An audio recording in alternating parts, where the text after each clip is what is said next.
entity and with three main pillars, father, mother, and children.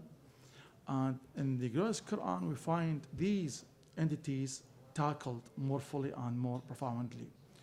And if you set comparison between family as a concept in Islam and as a concept in other religions, you find great discrepancies and hiatus.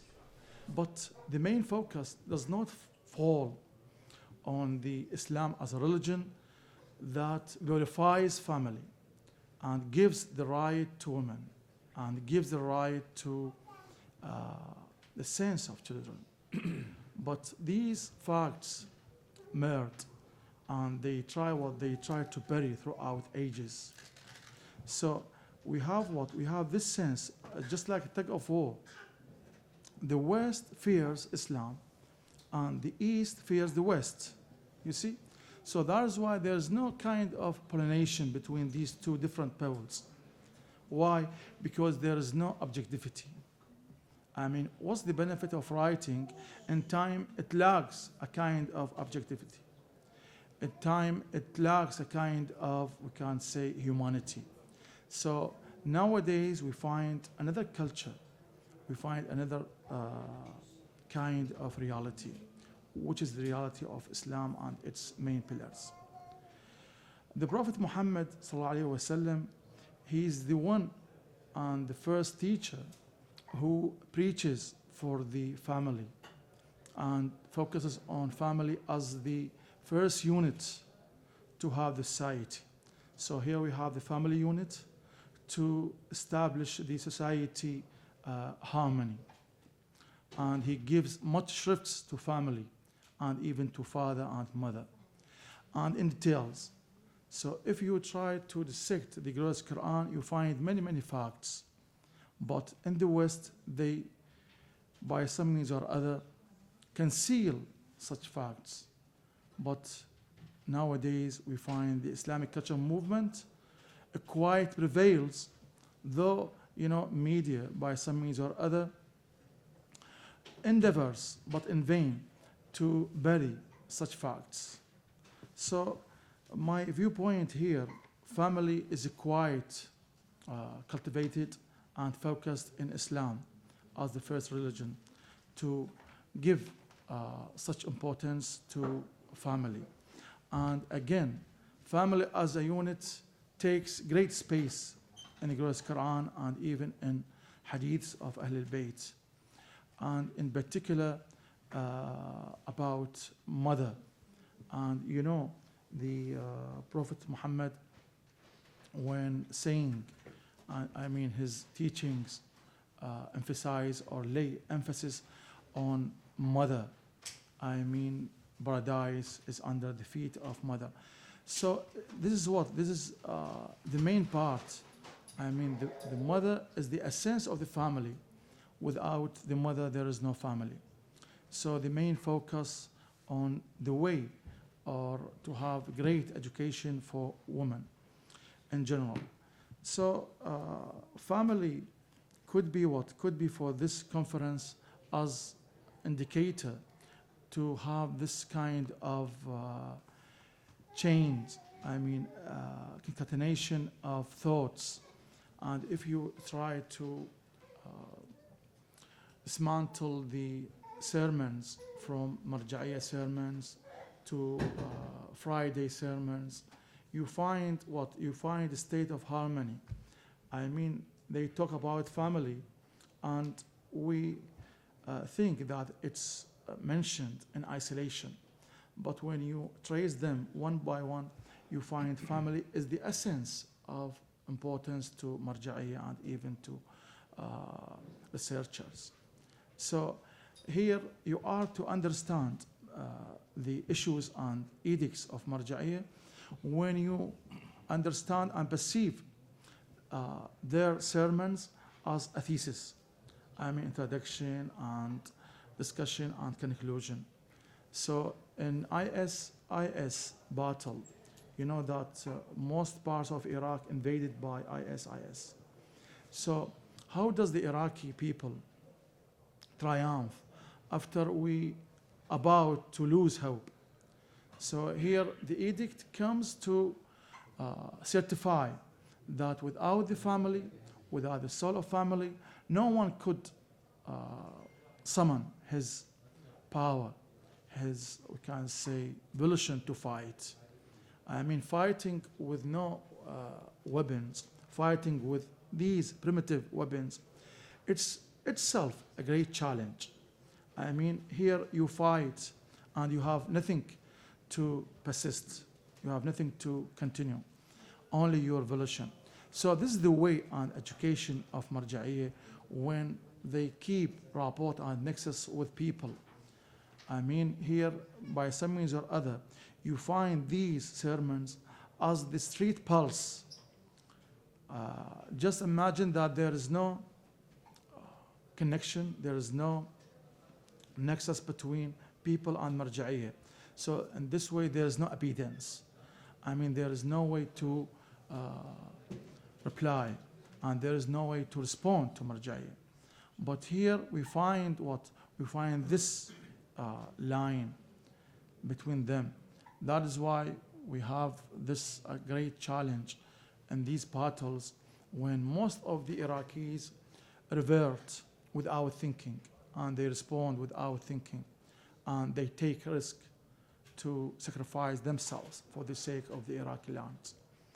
That is why the Iraqi family, for my own part, is the cornerstone not only for the Iraqi people, but the whole region.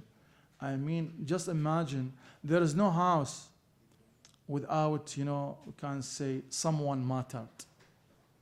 There is no house without someone injured. There is no house without someone amputated. But you find them with their highest level of volition and to fight again and again. So just imagine when you lose everyone and everything and you have nothing and you say we are all ready to fight and to pay Marja'iyya.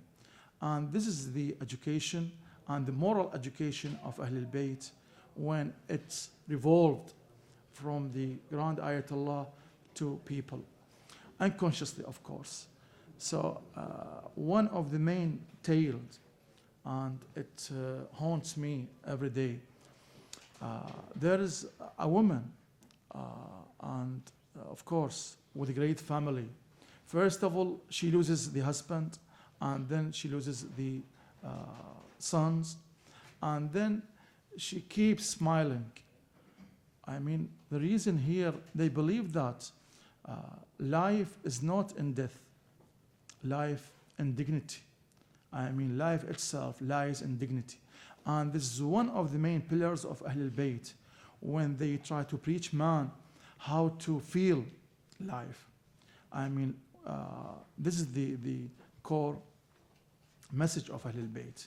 I mean, here it's either to live with dignity or to die with dignity. So that is why we find the Iraqi families in particular and the Arab families in general, they are by some means or other mingled and dovetailed with the Ahlul Bayt teachings. So today I think it's a great day for us to underline the main issues of Ahlul Bayt, and when you find them all incarnated and embedded in our life. So Ahlul Bayt for us is just, I mean, there are not some sources on shelves, okay, or left behind. So they are almost always with us. And this is the fact, we, from time to time, we feel that it's the moment to show that we are real adherent, not follower. Okay. I leave the floor to Dr. Faras to call the researchers. Yes, okay. At least 14 minutes. Okay. So I give the floor to Dr. Faras to call the researchers to have their papers, and inshallah you will have a great academic moment, inshallah. Bismillah ar-Rahman ar-Rahim. Thank you very much, Professor Haidar. Welcome everybody for this conference. The first paper, it is for Dr. Shahnaz, thank you, Dr. Shahnaz Alidina. I hope the pronunciation is correct. And the title is From Virtual to Void, How the Third Internet Dismantles Family and Community Contributions. السلام عليكم جميعا ورحمة الله وبركاته.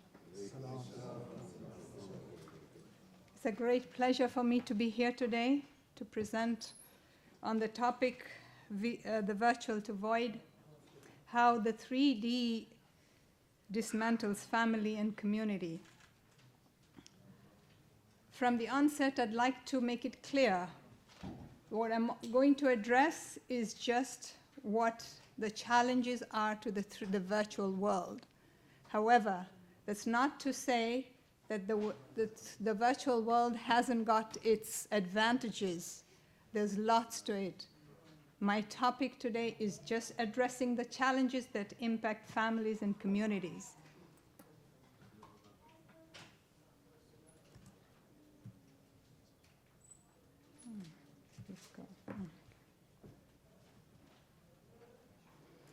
In Islamic traditions and the 3D world, as the professor mentioned, maintaining good family relations is fundamental in Islam.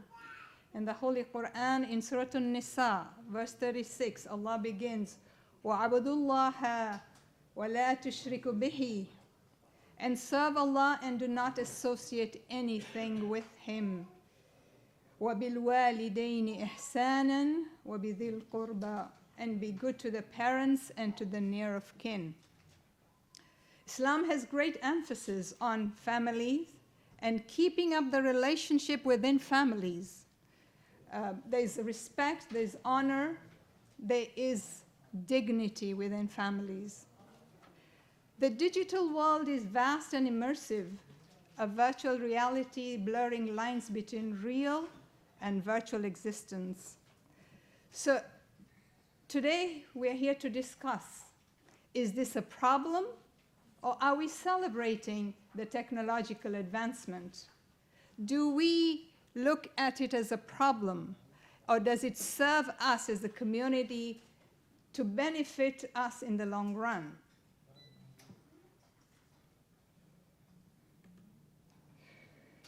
In this presentation, I'm going to look at the dynamics of navigating the 3D world, the interplay between technology, mental well-being, and sound structures within family and communities. And I will respond to the question, how do we navigate the 3D world while keeping family relationships healthy and secured? When we look at how family relationships within the families, and we see that people and children learn from the screens. So how do values of the communities, like those of collective responsibility and support, navigate in a world where the digital avatars may just take precedence over face-to-face? To put it simply, when you're looking at children or we're looking at adults, concentrating on the screen as a means of learning. With every learning, there are hidden curriculum that comes with it.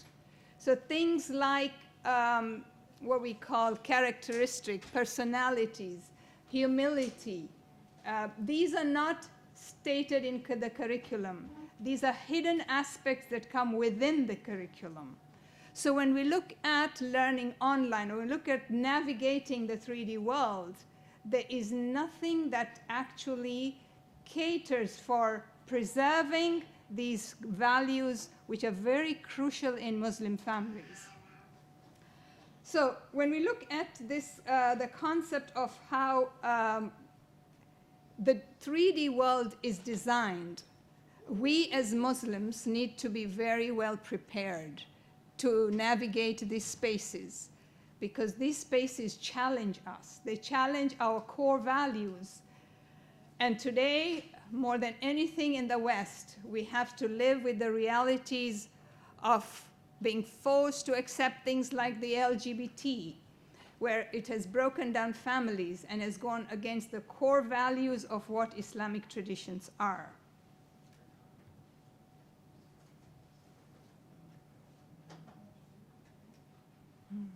Sorry. Oh.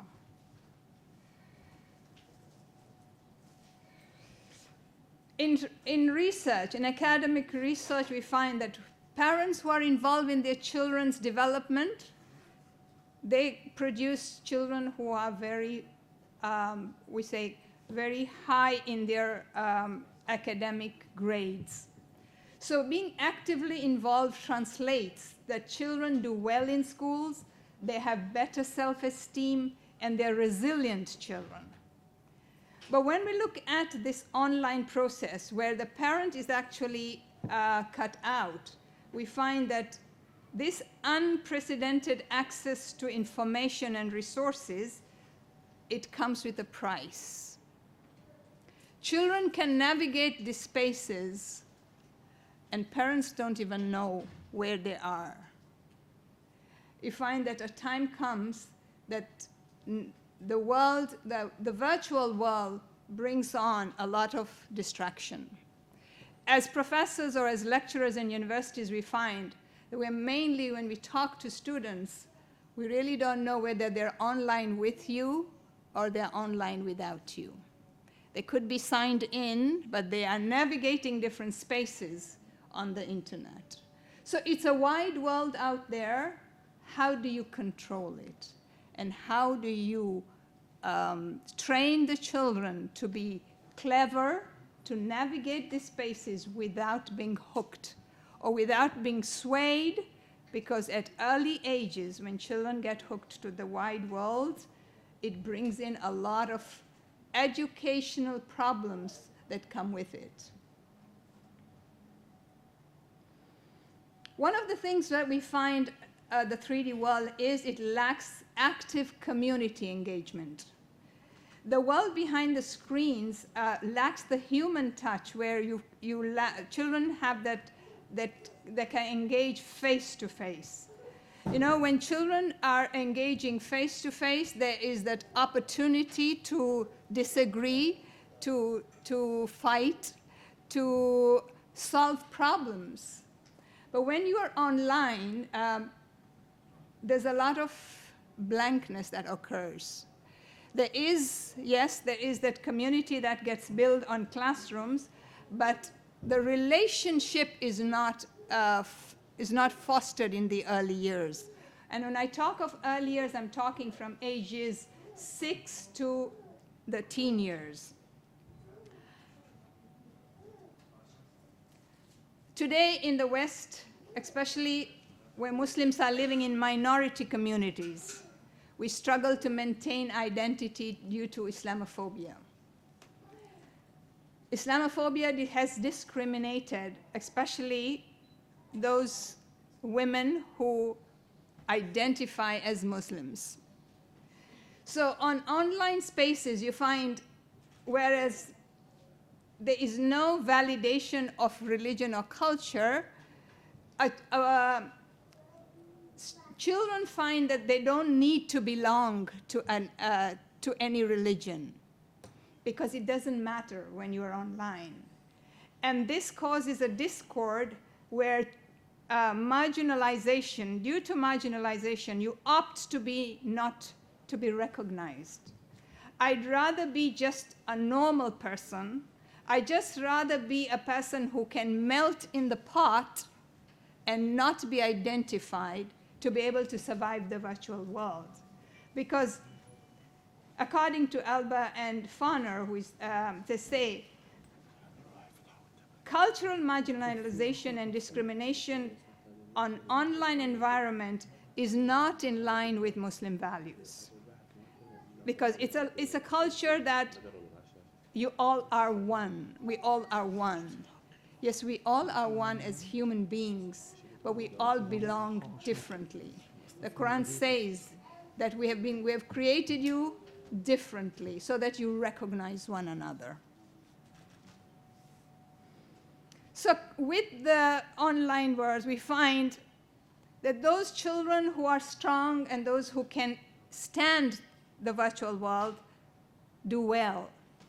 But in the increasing, we find that due to this increase of technology, family relationships and emotions are become complicated. In the sense that although it has brought the whole wide world together, we cannot deny the advantages of what the 3D world has brought us.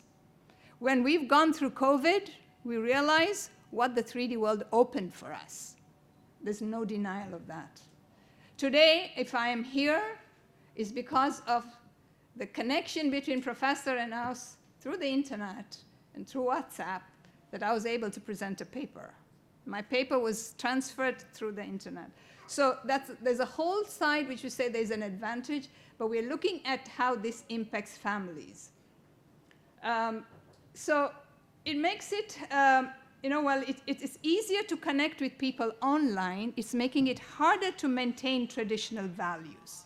Values where, like we say, parents get a sort of respect.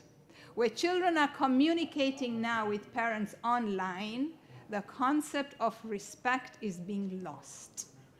The way you address parents online, the language that is observed is also being reduced. So when there's a problem, when we're reducing huge problems into just an exchange of words, this is the result of just dealing with people. So I'm not sure whether this is applicable in this country or in the Middle Eastern culture, where close relationships is very vital. In the Western world, where people tend to live in nuclear families, connection between a family or the other is mainly online if you don't live in the same town. Distances are wide, so due to that contact or communication, we find families find themselves being isolated. You're alone in this country if you don't have a place or a community to belong. So with all that psychological impact, we find that there's an emotional deficit that comes along with it. You know, without personal touch, it becomes difficult to share one problem. If my son, for example, in this country has lost his job, an uncle or somebody would know and would try and put him in place. But if I don't have connection, and if I don't, I'm in a place where I just communicate, says that if you find a job, it's seeing a person's hurt that makes people move, that makes emotions move. We are looking at a period where families are facing this emotional deficit, where people are not able. Your son, the clock says 2 minutes left. 2 minutes to go, okay. Sorry. All right. When we look at the language that is involved, from signs to symbols, it's become shorter and shorter. The greeting of, how you bless somebody and ask him and, thank him becomes hi and thanks, So these online meetings which is behind the screens, and sometimes even the facial contact is minimized because a lot of people don't turn on their videos nowadays, is creating a void in personal touch. I would like to probably use 2 more points, that there is a generation divide. Parents who don't know much about technology, like their children in this age, they find it hard to keep up. Leading the children feeling that they're better off than their parents, thus lacking respect, or parents feeling detached. One of the greatest risks that we are facing in the digital world today is our privacy invasion. The young generation, they seek validation by the online community and post so many pictures online, revealing the whole life history online. We are actually losing our privacy.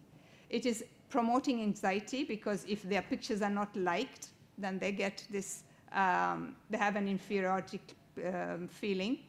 But there's also hate speech that is accompanied by it. You know, when you post things and the repertoire, there you have the pros and cons, but the kind of hate speech which is being tracked. We have cookies and trackers in every device which you have, like it or not.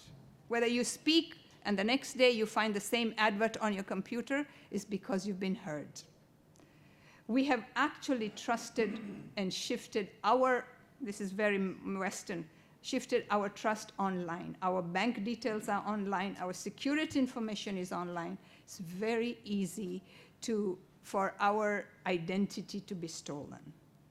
In this period of COVID, the fraud and cases that have rocketed has robbed families of houses, have made them bankrupt, leaving the state of family very depressed.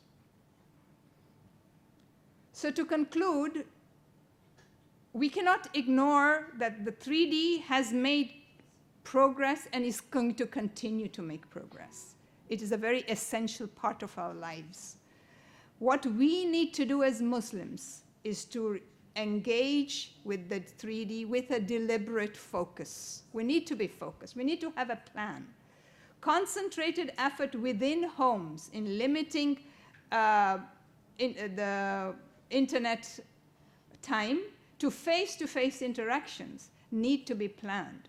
It is very common to see people sitting in the same room and everybody's on their phones.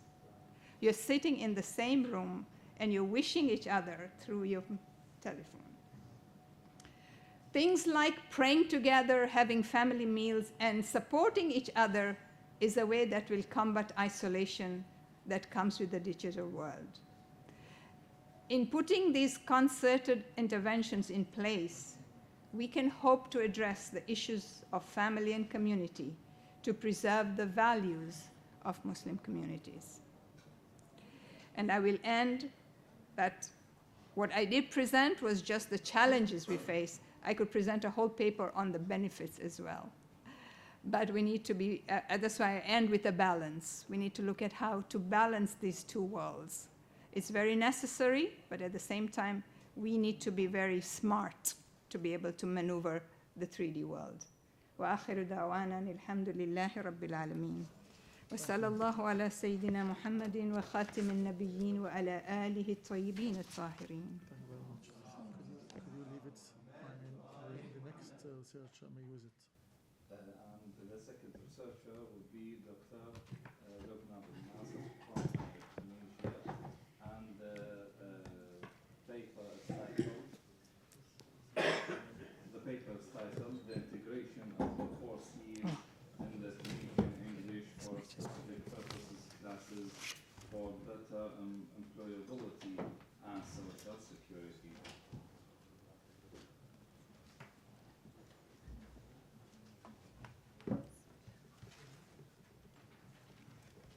نبدأ إن شاء الله بصلاة على الرسول صلى الله عليه وسلم. صلي على سيدنا محمد وعلى آله. صلي على سيدنا محمد. First of all, I'd like to thank the committee or the organizing committee, and of course العميد and الكفيل universities for this interesting event. So my presentation is entitled The Integration of the 21st Century Skills in the Tunisian ESP Curricula for Better Employability and Social Security. And the outline is as follows. We are going to start with an introduction, then talking about employability and family security, family stability within the praxis education employability, then the 21st century skills role to foster the chances of employability, and then the empirical study if we have time.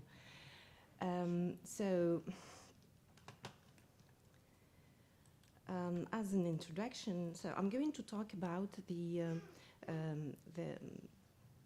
relationship between education and employability, family stability. So it is very important for us to understand that education is the basis for all the trends that can, of course, impact employability chances and then ensure the family's income and, of course, as a matter of fact, the family stability. In terms of family stability and social security, it has been proved by research that the study income and the financial security is a very important factor for families to feel this security, and that's why employability opportunities are very important to ensure this stability. And that's leads us to talk about the importance of three important factors which are related to family stability as described by UNESCO Sustainable Development Goals. There are two important goals which are employability, referred to as SDG 8, and quality education, referred to as SDG 4. So it is very important, according to research and also UNESCO SDG and UNESCO reports, that there is a strong link between quality education and employability. And the reason is that in considering the sustainable development goals, which are 17 ones, there are two important ones, which are the number 8 and number 4, which are interrelated in terms of promoting the welfare of the individuals and of families. But the question is, how can we guarantee this transfer from the academic field to the professional field? What is the link between these two? Of course, education is supposed to prepare people, individuals, students, or who are also called newly graduates, to prepare them for the professional life. But how can we ensure that this technical knowledge is really sufficient for these people to get into the professional life? And according to a lot of research that has been conducted, there is the importance of transfer skills, or which are also called the generic skills. And these skills are the skills that prepare the students for the academic for the transfer from the academic to the professional fields. And that's why it is important to include these skills into the curricula.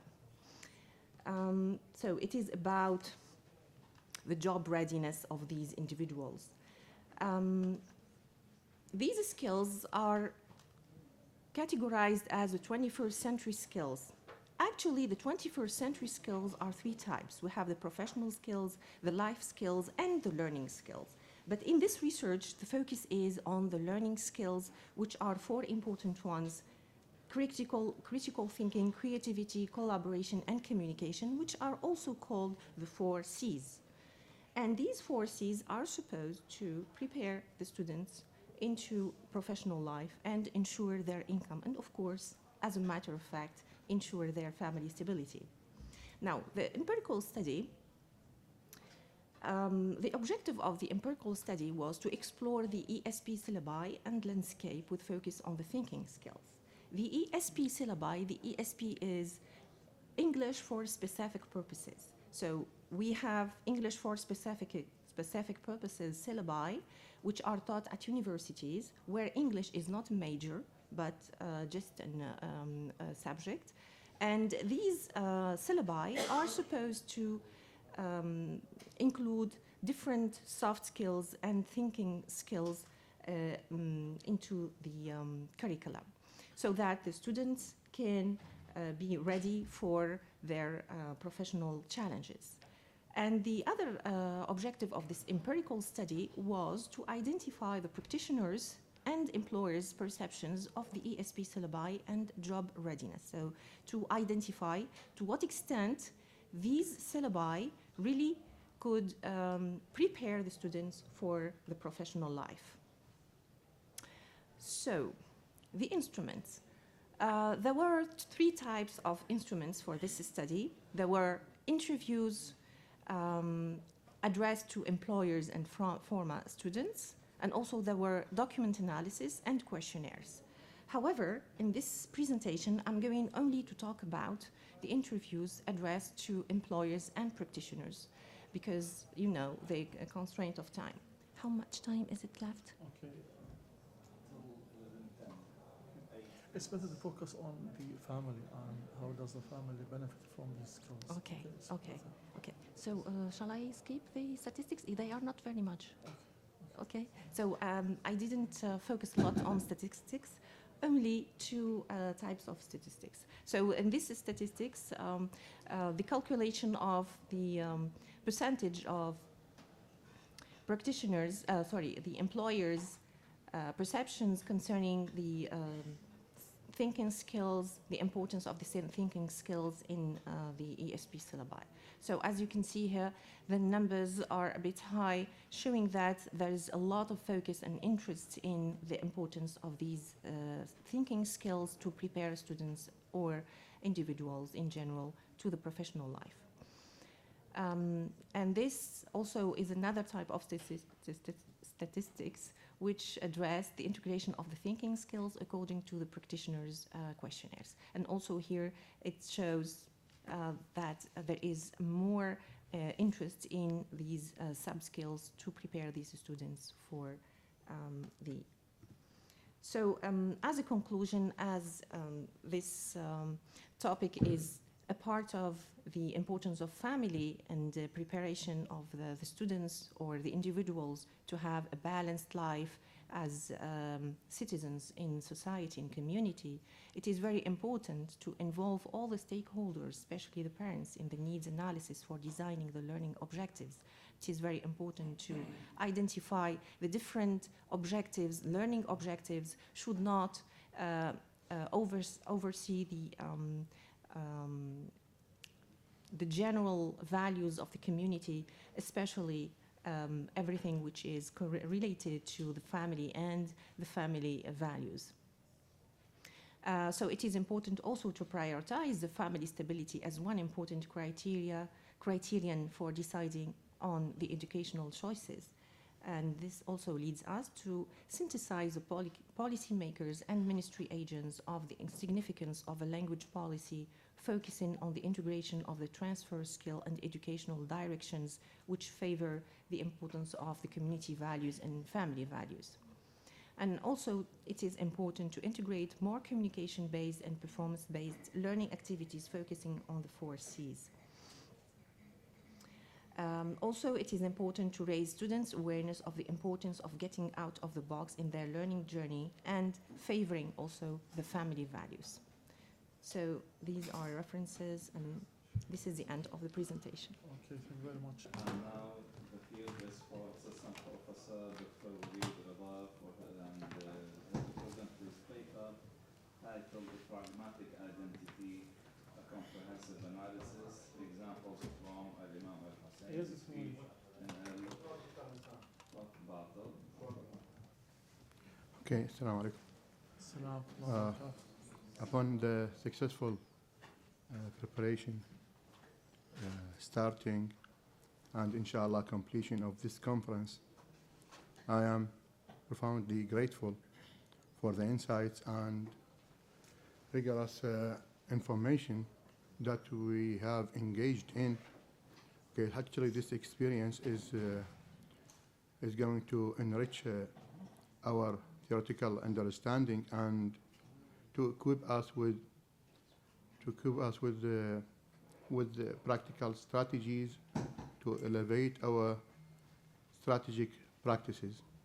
So I hope that after this conference done, we are left with 3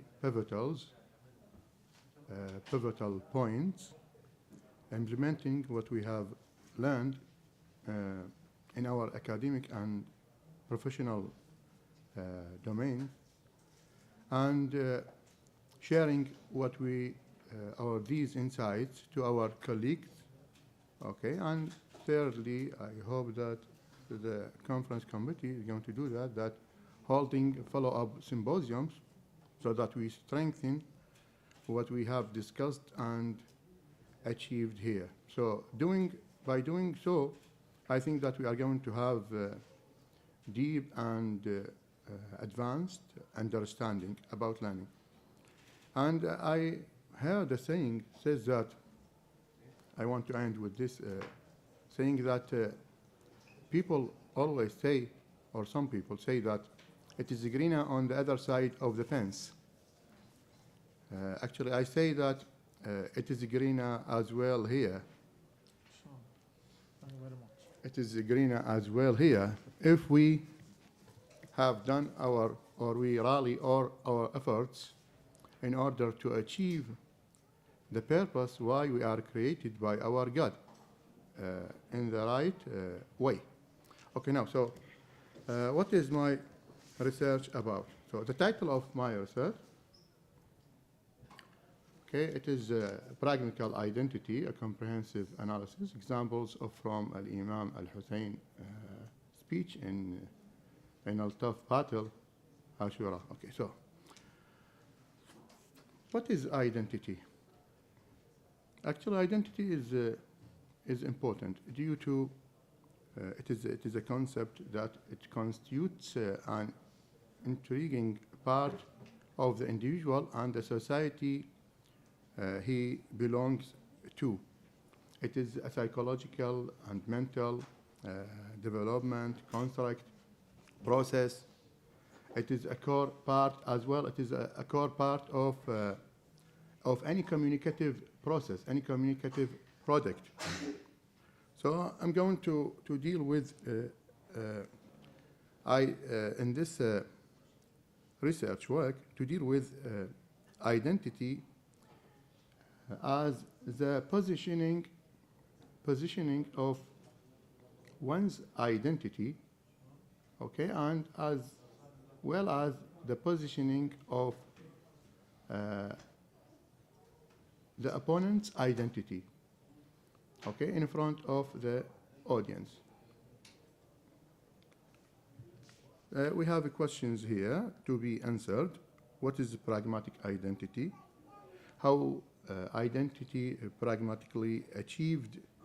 And what is the role of identity which is played in the individual and the society?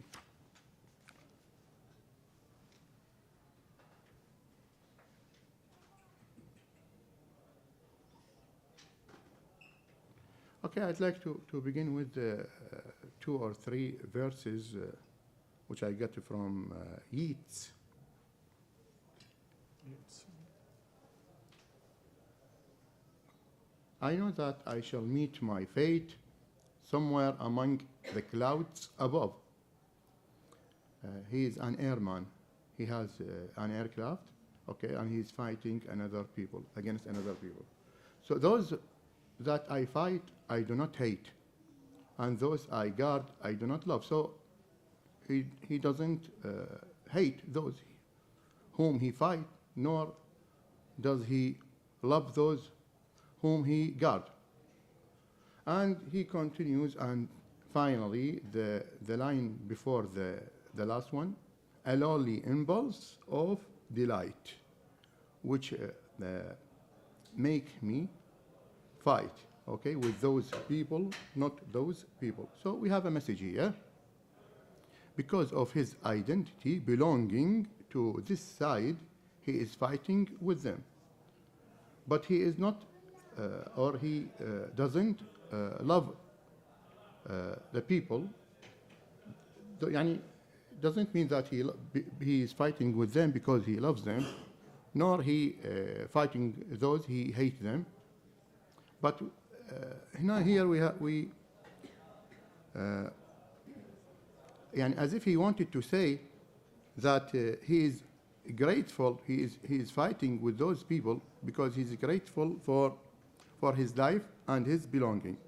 And at the same time, there is a kind of sorrow that war brings no glory but sorrow. Okay, so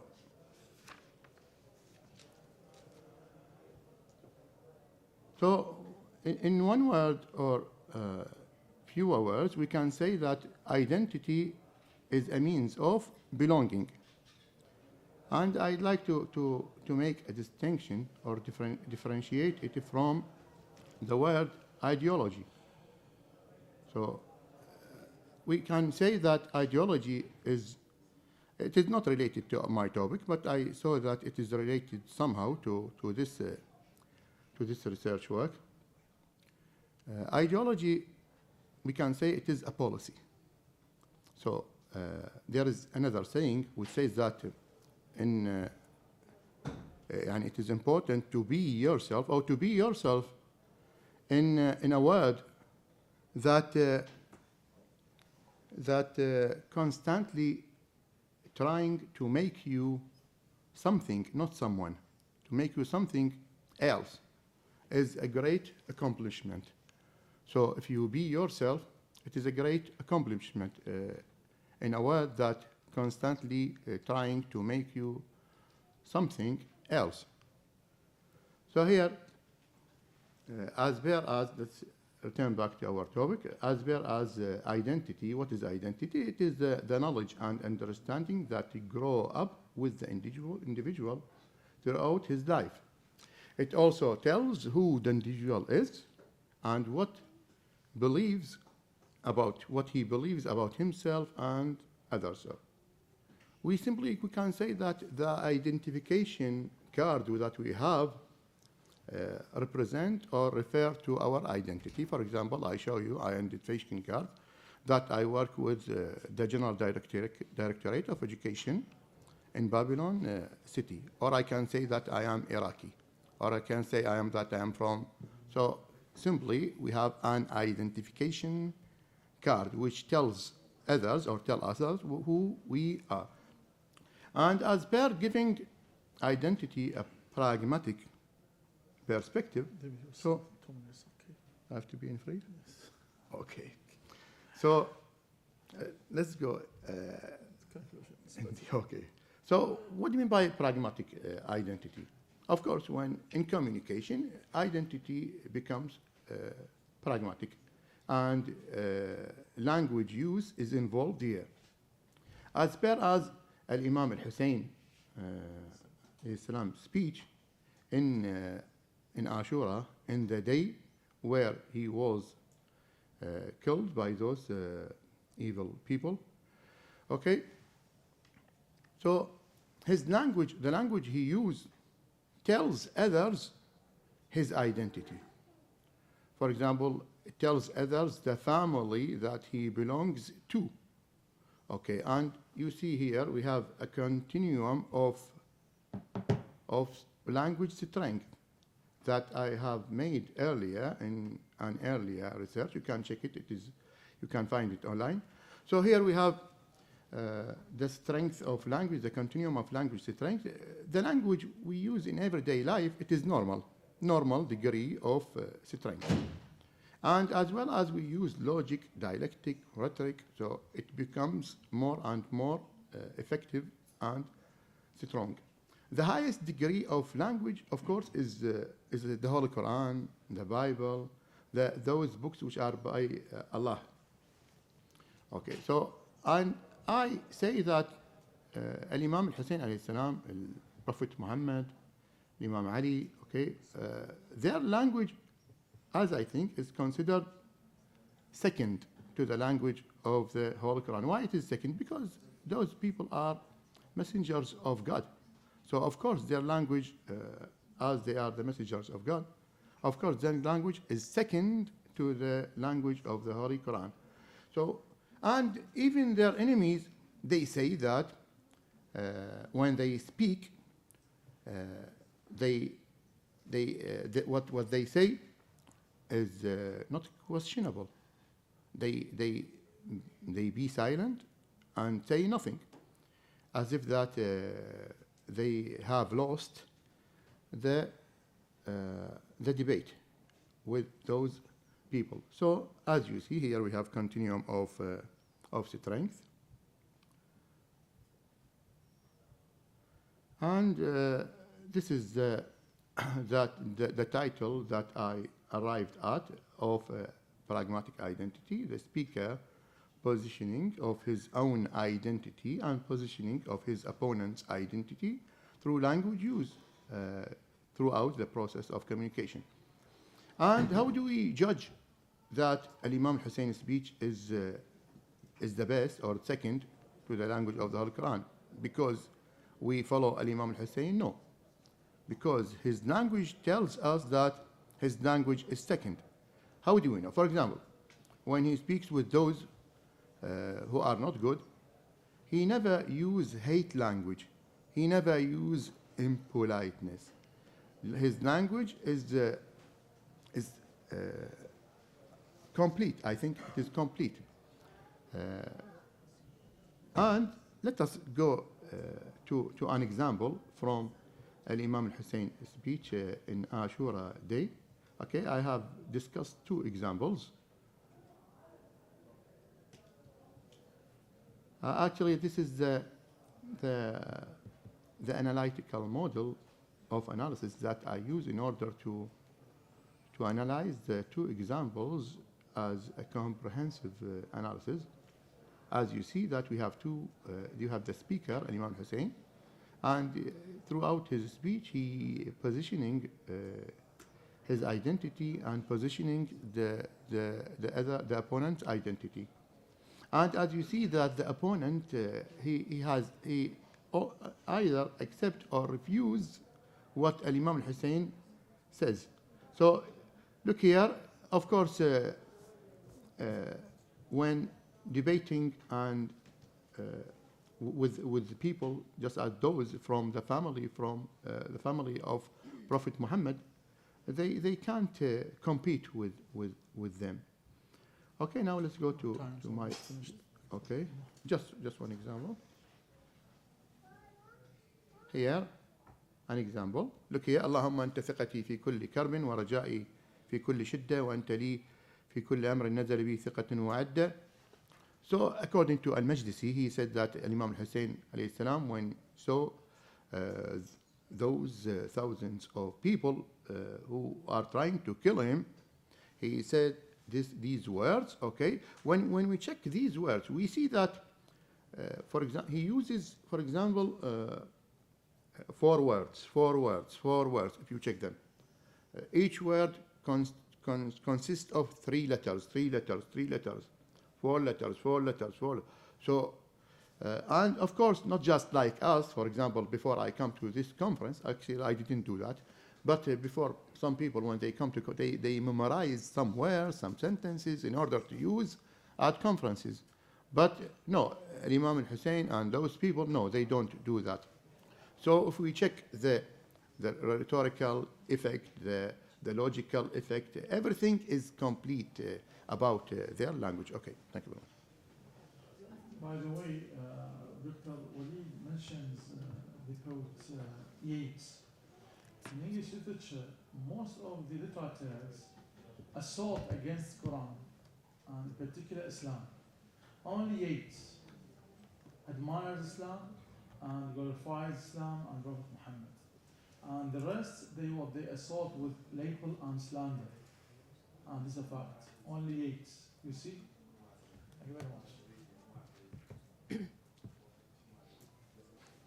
I'm sure there is not enough time to handle all the details or information that are or that is included in my paper. So I will concentrate on some specific or certain points. The concept of security in the prophetic legacy, a cognitive rhetorical analysis.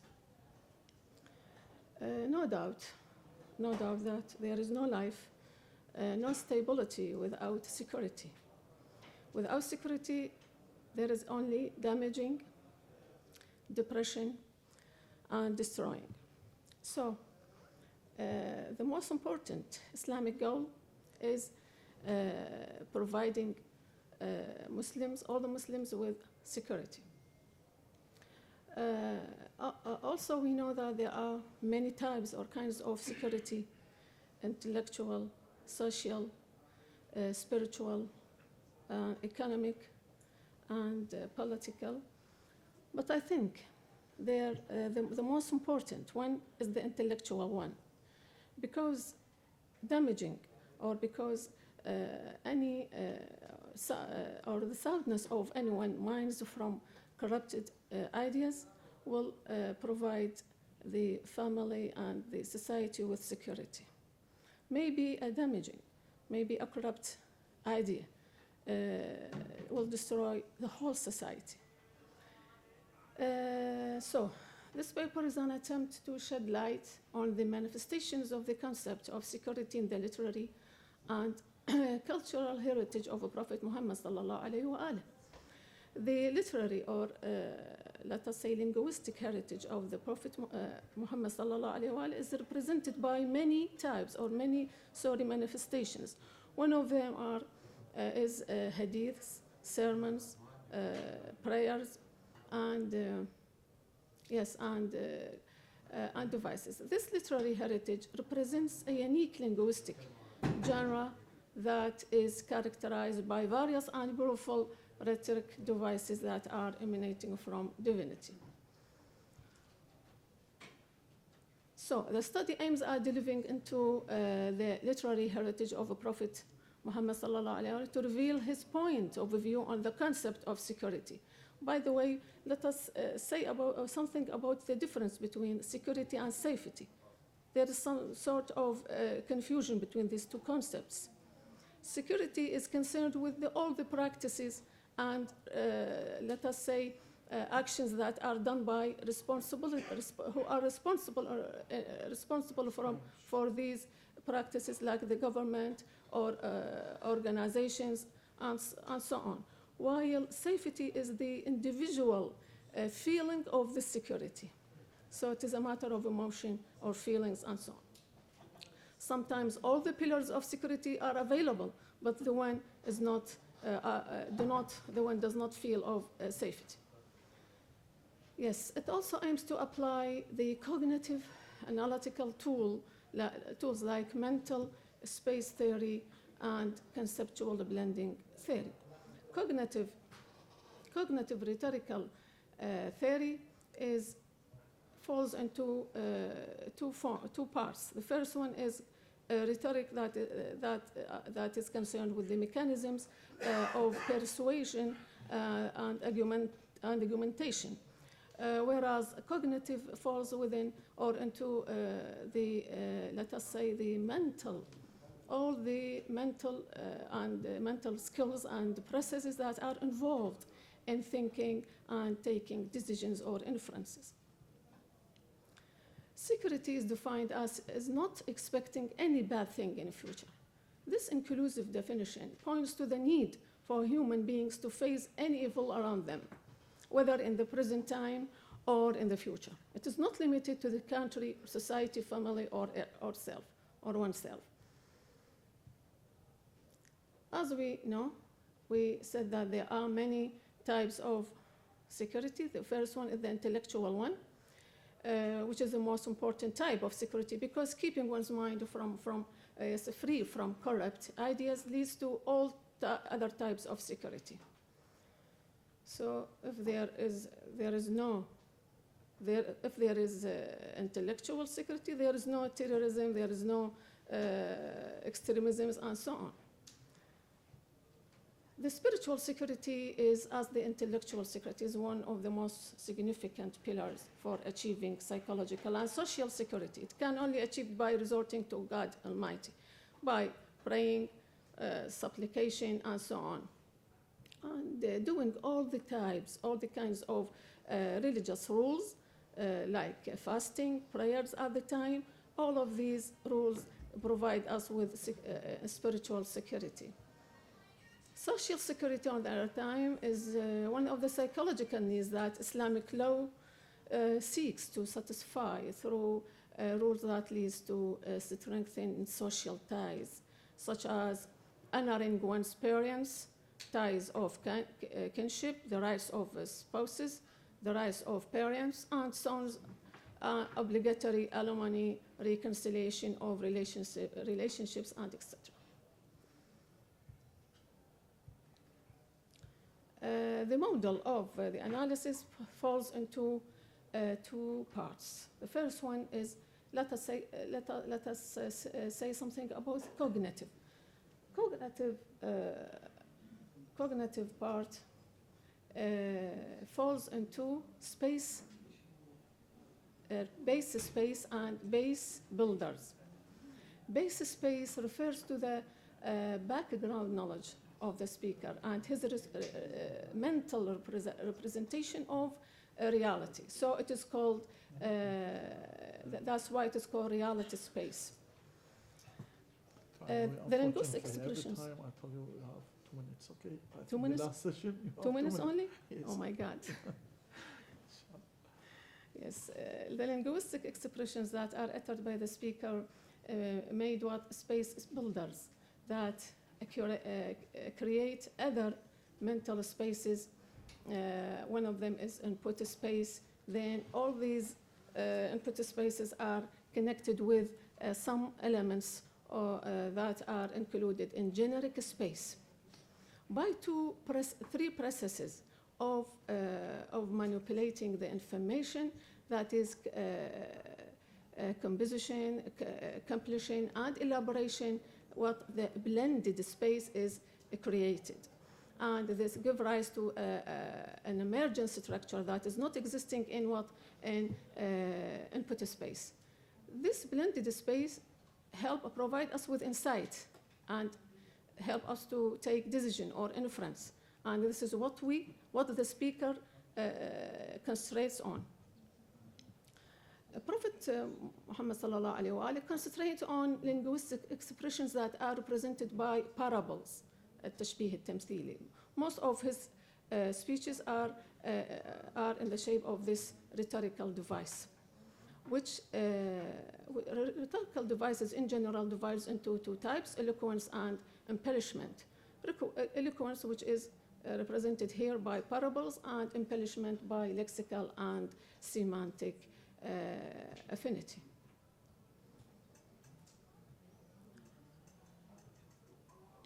So, النبي محمد صلى الله عليه وآله ألا إن مثل أهل بيتي فيكم مثل سفينة نوح من قومه من ركبها نجا ومن تخلف عنها غرق. Prophet uses here parables repeatedly to guide people to the Sharia rulings, because such a rhetorical device have a greater impact and effect on people and motivates their minds. Cognitively, the two cognitive theories, mental spaces and conceptual blending, are employed here in this text to highlight the concept of intellectual security. This text or this hadith is concerned with intellectual security. Prophet uses the expression Nuh Ark as a base space that triggers what Faulkner call a plausible scenario that depends on background knowledge of the speaker and the listeners. The base space as one realization of the mental spaces theories reflect the speakers, as we said earlier, are already mental representation of reality.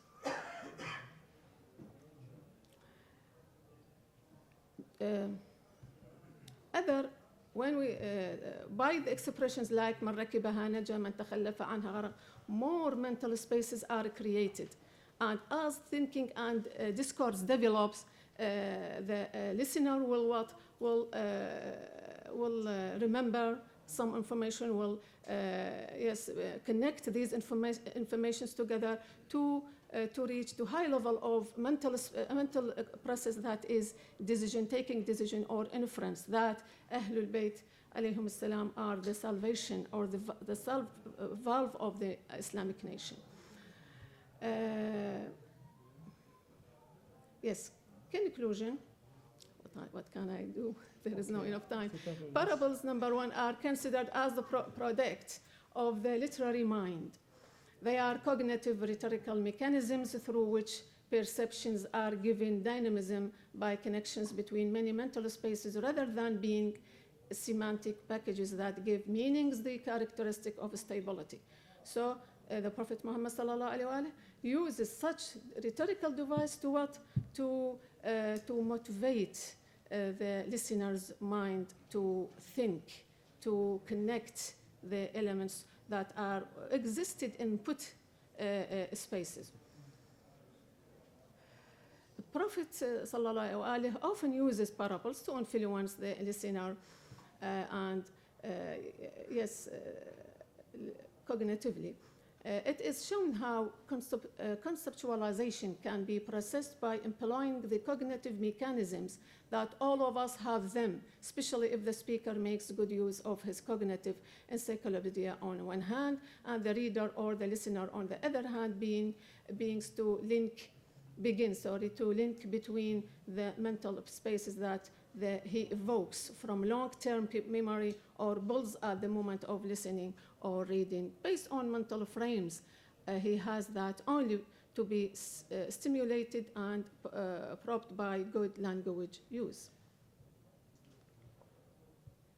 Yes, thank you. Thanks a lot for your listening. Okay, do you have any question, please? Any question? Okay, I have one remark. Yes. You know, parable is used in the model, or you use it? No, I the word use it. parable. You use it. Yes. I mean, with Ahl al-Bayt hadith, usually we are meant to use aphorism more than parable. Mm. Parable sometimes designates something, can say fictional, something imaginative, okay? Mm. But when saying aphorism, we have the sense of sapience, wisdom, and this one. Okay. Thank you very much. Excellent. Thank you, Dr. Ali. And now to Assistant Lecturer Ali with her paper titled World in a Blood, Violence Against the Greatest in a Song of Ice and Fire. الحضور الكريم السلام عليكم ورحمة الله وبركاته. السلام ورحمة الله وبركاته. First of all, I would like to express my deep sense of thanks and gratitude to Almighty God, and special thanks for the organizers of this conference, Al-Kafil University and Al-Amid University. Many thanks to the committee member, especially Dr. Haidar Al-Musawi. The title of this article is World in Blood, Violence Against the Frailest in a Song of Ice and Fire. In this study, the researcher explores the nuanced representation of violence against the frailest, both men and women, in George Martin's epic fantasy series, A Song of Ice and Fire. It investigates how violence against the frailest, men and women, is depicted in the selected complex narrative. It provides a profound understanding of the portrayal of the frailest in this selected literary work by examining various instances of violence, analyzing character motivations, and considering the broader societal context within the fictional world. This study seeks to unravel the complex web of control, power, and resistance woven into the fabric of Martin's narrative by examining the experiences they got, the frailest they got from the community, from the society, maybe from their families. It addresses the agency and resilience exhibited by certain characters faced violence as considered as the frailest. We shed light on instances of empowerment and resistance within the series. Culturally, this selected work was written and contributed to the broader discourses on the portrayal of violence against those frailest in popular literature and in our world, of course, and its implication for societal norms. The selection that we got from the unraveling female character, the first aspect, those who face violence as frailest in the traditional way, female characters in fiction or in the world, they got the position of having the passive role, or maybe they are considered as victims. In this selected text, they are, the writer defied this stereotype by presenting women in different way. He subverts the damsel in distress trope. We got another image of female characters, and they are considered as having the power and authority after receiving violence, considering them as frailest. Later on, when they got the power or authority, they used that power or authority as a tool for survival, revenge, and as power acquisition. We got the first example, the character Cersei Lannister, and the second one, Catelyn Stark. For example, the first figure we got, she is accused as having manipulation And when she got power, she was questioned as having moral ambiguous, and she was hungry to that power, just like male counterparts. The second example that we got here, we have Kathleen Stark. In fact, she kidnapped one of the figures because her desire is that she wanted to protect her son, but in fact, her morality is questioned here. The second sample that we got here is that the male characters, and we have the impact of violence on those selected male characters. Living in such a world that's filled with violence, and so those male characters become, when they face violence from their early childhood, they became desensitized to violence. I mean, when they got aggression, violence, spiritually and physically, when they became younger and older, they accept that violence. They couldn't do anything. They accept it as it is. They couldn't do anything and they couldn't face it. Just like we have these two examples, those two figures, Theon Gregory and Tyrion Lannister, both of them, they were victims for that violence. They faced violence from their early childhood, from their families at first, then from the society and the environment. We have the result of that. Conclusions, but please, we're running out of time. Okay.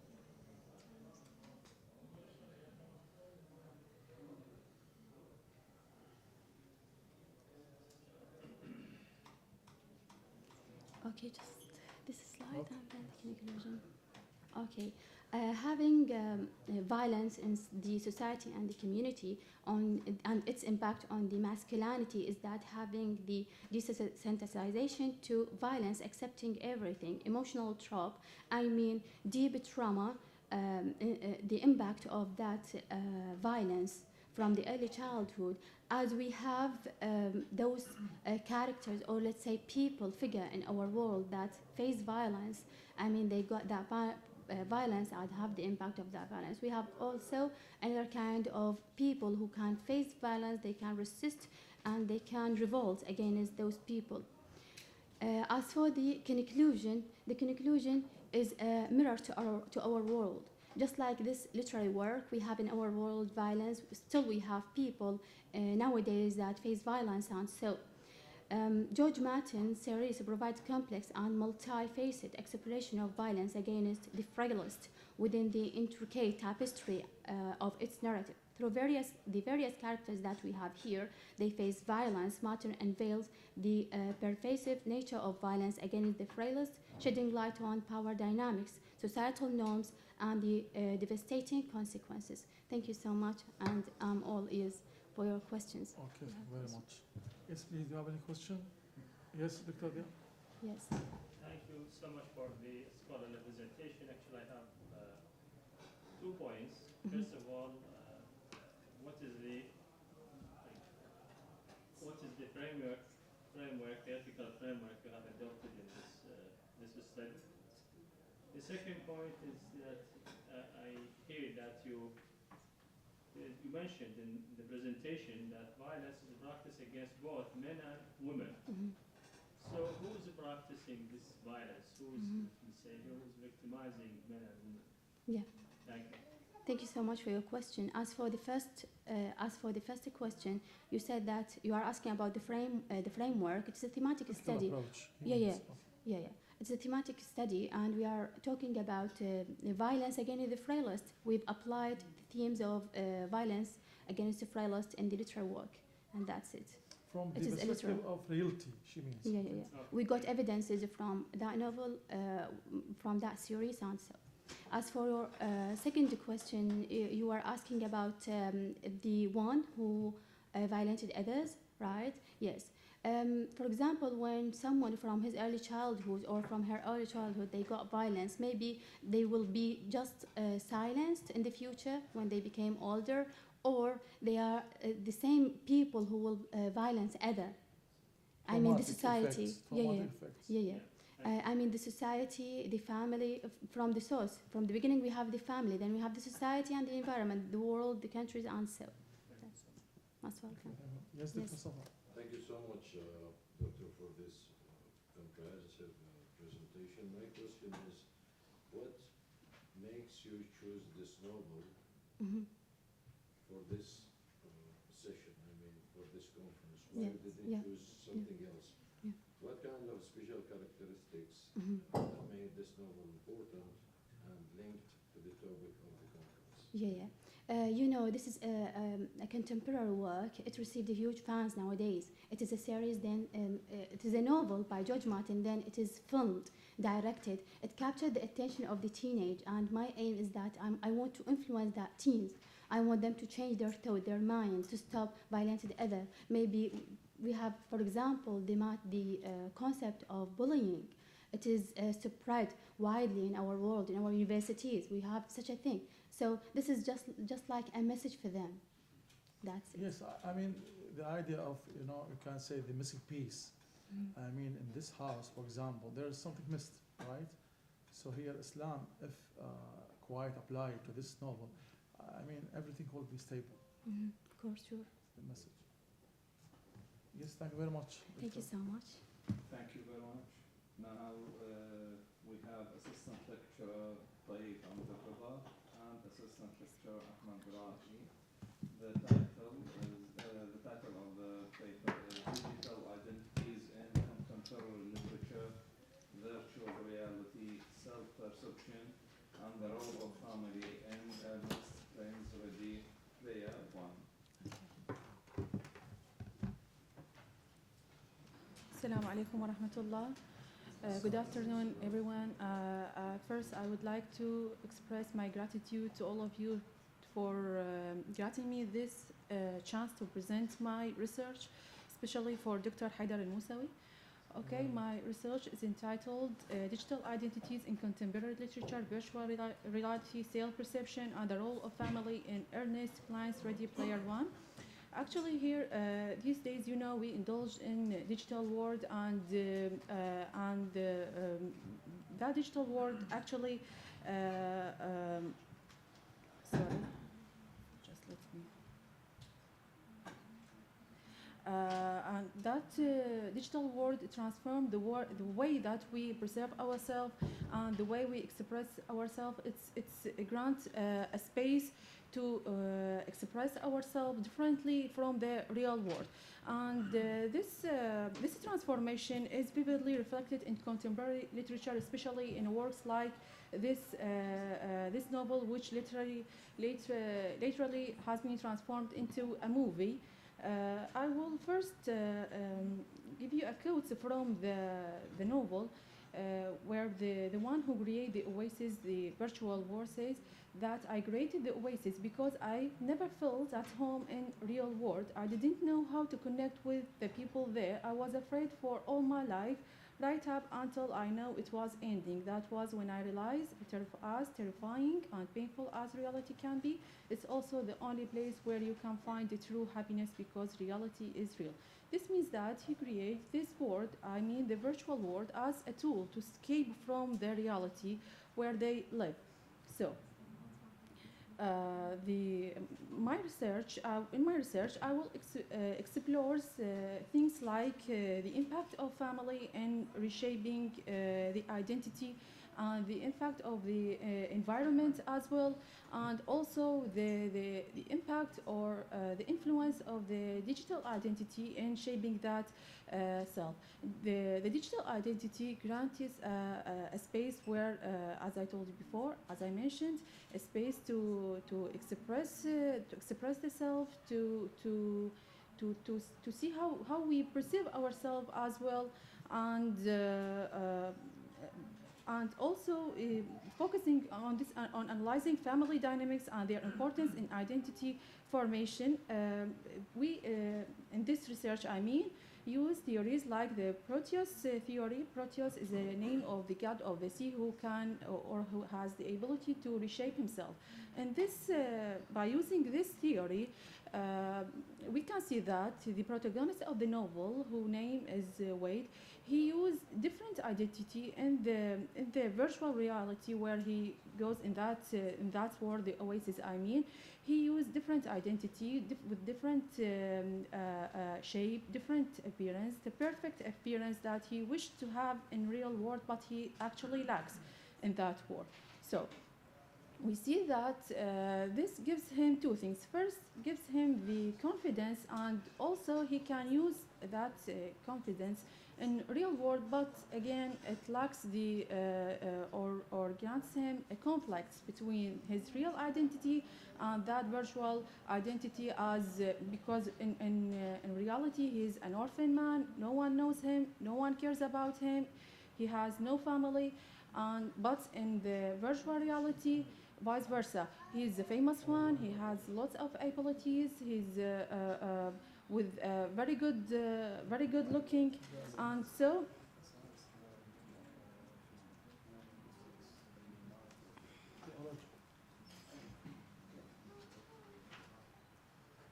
So there is, as I mentioned before, as a tool of escapism, the virtual reality grants then or have a consequences of psychological consequences, which gives him risks for excessive escapism from the real world, and this over immersion blurs reality, leading to the modern problem, which is the fragmentation, the identity fragmentation.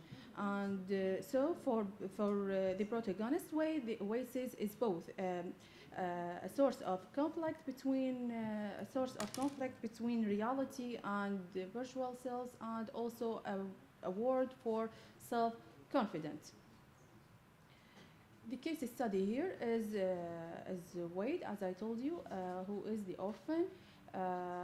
This Wade actually in the virtual world, he's called Barzifal, who has an avatar. That avatar gives him whatever he wished to be, or the shape that he wished to be in the real world. This grants a conflict between his reality and the virtual self. Also, this complex results a gap or Yes, a ghost. to the conclusion, please. Of course. Okay. This gives him in real world an isolation, and as I told you before, fragmented of identity. Okay. Here the three theories that I depended on. First, the Protos effect, as I mentioned before, and the self discrepancy, which shows the tension between the ideal self in the virtual reality and his reality. Okay. In conclusion, it shows that the family, when the family makes is a good supportive. It guarantees a stable identity and reduce the whole dependency on the virtual reality. And also, when the family support the children, when they support their sons, this gives them or guarantees them not that much to depend on the virtual reality, and provides them with real connections with the real world. Okay, thank you. Thank you. Thank you very much. Yes, please. Any question? Yes, Dr. Safa. Yes, please. Thank you so much, Okay. Doctor. Thank you so much for this comprehensive You're most welcome. presentation. I just want to refer to psychology. Psychologists always say there are three environments impacting the life of a person and shaping his personality and identity. One of them is the smallest environment, the family. Yes. Everybody in this room today in the conference is focusing on the Yes. family. Yes. And the moderate environment, which is the school itself. Some of the colleagues have mentioned the importance of education, and the biggest one is the environment of society. So in your conclusion, you said that the family supports this kind of issues. Like the emotional issues, The and emotional they are the issues. first background to make the identity. Okay, have you seen any other factors like the school, maybe? Because Of the course, person, of course. the human being is not living with the family alone. You are going out, maybe friends, maybe in the school, the colleagues, and other factors which shape the identity and could impact the family security and also the social security itself. Of course, the supportive family provides the first step, the first background in grounding the identity. When the family is supportive and gives the emotional renaissance, then when the child is grown up, he will have the confidence. So he will not, when he has the confidence, he will not that much will affect by the bad things in the surrounding environment. That's what I want to hear. In fact, now, the family is the one who's taking care of the seed. Yes, Is the exactly. One which is considered the cradle Exactly, for yes. the personnel to grow up in the Yes. right way, despite of other factors which might have an influence or impact on his behavior, Yes. activities. When someone left without any void, so he could run into life without any demur. You see, so the family is what the main, we can say, leader for him. I mean, and they have to fill these gaps and never to leave something behind. That's why nowadays, when the society is facing a lot of issues and serious challenges, the school, the educational system, this is a healthy criticism and not bad-mouthing anybody. Yes. So the main responsibility is back to the family itself. That's why the family should be taken care of by the government, and through this conference, it's a Yes. call for all governmental Family, government. departments to put a focus on the family and to put more resources and efforts for the well-being of the Yes. family with all members. Thank Right, you. right. Thank you. Yes, yes, please. Yes, Dr. Dia. Well, thank you very much, Dr. Zaid, for the wonderful Most presentation. welcome. Actually, we are living in, our life. Dr. Rida. Okay. Right. طيب, sorry. Yeah. I'm still haunted with it. Yeah. The internet nowadays blurs our reality, and definitely it impacts identity, and identity is a boxy term. So in this scenario of merging boundaries between the real and the virtual, what is the definition that we can give for digital identity? I think she stirs the theory of self-discrepancy. I mean, Yeah. the ideal and reality and the ought. Yes. And when they run in ought, so here man loses his stability, just like in Freudian psychology. It super ego, just like this. You think? Yes, you are right. This is the main point actually of my research. When there is a blur between the reality and the digital identity, so who we are in that world. Define the digital identity. The digital identity is here in this novel. I mean, which has been turned. Merging of identities. The merging of identity, the identity that he wished to be in real world, the identity that the appearance that he wished to have in the real world, and the expressions that he wished to say in the real world, but he lacks actually. He adapted this identity, and that actually the fake, not the real, the reality. Most welcome. Yes, Mr. Ali. Yes. Great effort, Doctor. Thank you. As a student, how can we affect this process, and how can we be an influencer in this process and help others, maybe, since we are a student and not have a really family, as you know. Mr. Ali, since you are here under the wing of Professor Abbas, there is no student. We are all leaders, okay? So you are a leader, would be leader, inshallah. How as a leaders can we Yes. affect this great progress, how to eliminate this virtual connect to people? Sorry, I didn't get it. Yes, again, please. How can we as a leaders, as the Yes. Doctor said, Yes. influence this progress to eliminate these virtual bad effects? Yes. I mean, the impact of the digital world.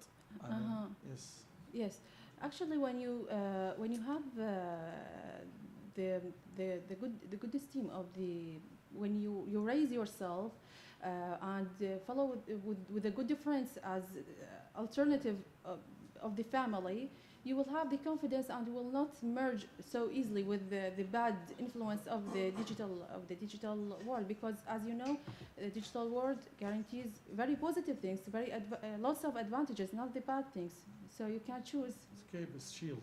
Yes. Yes. Yes, Dr. Ali. Yes, sorry. Thank you. In every research, when we tackle the problems, of course, we want our goal to find the resolution Yes. So you mentioned in your conclusion an important point that is the family is the great supporter and empowerment to the other members Yes. or to each other. Yes. So what are the solutions that the family support children or maybe each other to overcome or to be safe Actually, from these this is the problem in fake this. identities? This is the problem within this novel, is that the boy or the main protagonist of this novel is an orphan. He has no family. That's why he depends a lot on the digital identity, which guarantee him as a consequences he has conflicts between his reality and the fake identity that he adopts Fictitious. in the oasis. Yes. Yes, sir. Yes, Dr. Sabah. I just want to comment on the question of Mr. my Ali. colleague, Mr. Ali here, the leader, just to say that whether you like it or not, you have to accept that you are living in a digital world. It's too late now to eliminate it. It's not possible. So the question is that if you cannot prevent something, because in the process of control we have two elements. We either to prevent the likelihood of something of occurring to us, which is not possible in this case, or to work on the mitigation measures. How we can mitigate the impact of living or having digital virtual identity. And you know, they say you cannot compare between intellectual, cultural problem and the scientific problem. Because if you have a scientific problem or a mistake, one person will be killed, maybe 5, maybe 10. Yes. But if you have a cultural problem or a cultural mistake, a whole generation is going to be at risk. Yes. So let us accept the risk itself, work on ourselves. If we can prevent, of course, we will prevent. Though I doubt we can do that totally, but we have to work on the mitigation measures to at least reduce the impact on us, on our societies, on our First to families. mitigate, second to eliminate. Yeah. That's all. May I say Yes. something? Yes, okay. Okay. Since technology has been developed in a great way nowadays, what we have here is actually a technology war. So this technology that is supposed to be used positively, it is used negatively as well. As Al-Mutanabbi said, كلما أنبت الزمان قناة ركب المرء في القناة سنانا. Family, which are we trying to defend by this conference, family is the last defense line. That's why it is targeted by all kinds of attacks. So we have two sides, different forms and kinds of attacks that should be met by different forms of defense. So actually, we are all soldiers in this strange kind of war.